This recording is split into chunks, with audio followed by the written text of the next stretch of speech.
সকাল সকাল আমার বাবা ট্যাংরা মাছ কিনে এনেছে। ট্যাংরা মাছগুলো আমার অনেক পছন্দ, আমার বাবারও অনেক পছন্দ।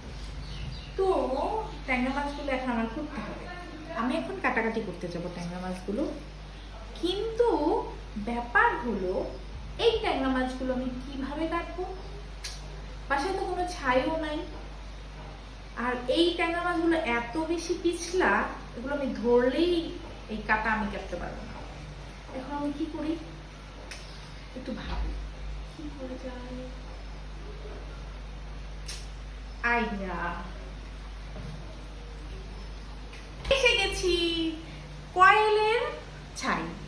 আমাদের বাসায় অনেক সময় ছাই থাকে না। তো গাইস, আপনারা যদি ছাইয়ের কোনো প্রবলেমে পড়েন তাহলে এই নিনজা টেকনিকটা কিন্তু ব্যবহার করতে পারেন। আমি এখন এই মাছগুলো কাটবো এই ছাই ব্যবহার করে।